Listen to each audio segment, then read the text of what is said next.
Hi guys, good afternoon. So mao din ni among garden ba. Na siya gamay. Pasensya na. Gubot kay akong mga anak diri mi per mi magdula. Nya mo ni among garden sa gawas. Wait sa manon, saan man ka. Ayan. Ito po yung garden namin. Meron po siyang apple. Na meron siyang apple na baum. Apple tree. Mangunguha nga ako today ng apple kasi gawin ko siyang juice o gawin ko din siyang apple cake. At sa itong banda is red apple. Tapos ditong banda naman is pink. Itong apple na to is masarap. Masarap siya na apple. Itong banda naman is green. Masarap din to na apple. And then dito sa kabila meron kami ditong isang puno ng grapes. Ayan, ito po yung grapes. Hindi pa po siya pwedeng kainin kasi ano pa siya maasim pa siya. Ayan. Ito po yung grapes. Maraming bunga today. I mean this year. Maraming bunga yung grapes namin. Ayan. As in, puno po siya ng bunga. Thank you, Lord. Ang daming bunga ng grapes. Ayan. Tingnan mo. Tapos, ito pala yung bahay. Para siyang kubo. Ito yung pang-grill namin. Pag mag-grill kami, ito yung kalabasa ko na hindi tumubo. Pero ano ko lang yan siya. Hayaan ko lang siya dyan. Ito din yung isang kalabasa, oh. Pwede ko na yan siyang anihin kasi masarap siya i-pakpet.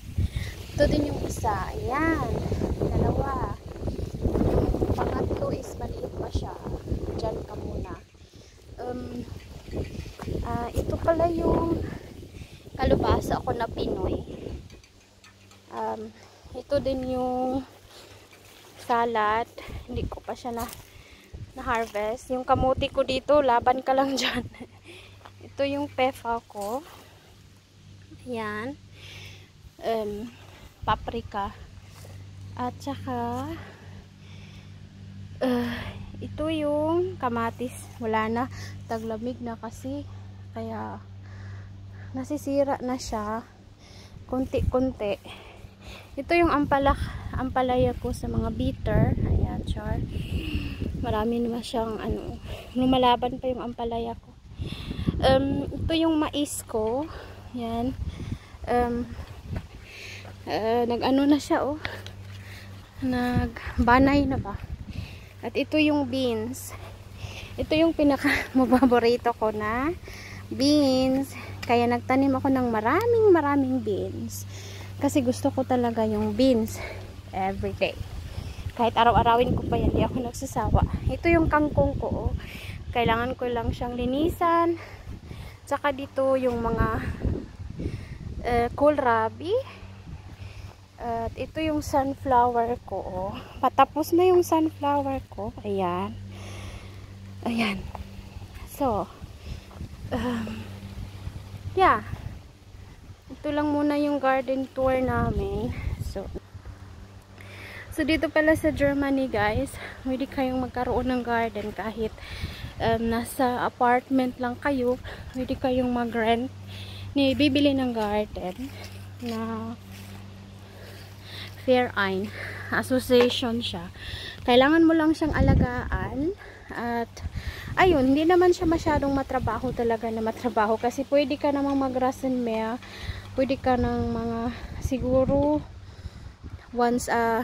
twice a month, pwede na yun. Ayun. So, dito ng kaunting apple. Ayan. Kasi gawin ko siyang juice. Pwede na yan siya magiging pwede din na siya pwede na siya gawing juice at saka apple cake. kukuha muna ako dito ng beans para pang ano ko,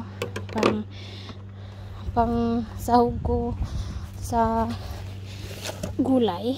Ito yung beans ko. Ayan siya. Ang ganda ng, kasi kahit patapos na din dito yung summer sa Germany, kaya yung mga beans ko ipo-frozen ko siya para sa winter meron pa akong magagamit. Pero for now namumunga pa naman yung beans, so I think end of September malamig na siya, so mamamatay na yung beans. So next summer ulit. Swerte nga natin sa Pilipinas ba kay walang winter. Sus ko, kung sa ganitong edad na sa Philippines ako, siguro nag-garden na ako ba. Kay ano ba? Kaya nga lang din, magastos din. Kailangan mo kasi yung alagaan. No? Dito kasi ginagawa ko lang siyang parang hobby ba. Para malilibang ako, hindi ko na ma-miss yung Pilipinas. Ayan oh. Ayan na yung beans, guys. Ang ganda niya. So, that's it for today's video, guys. Thanks for watching. Ciao!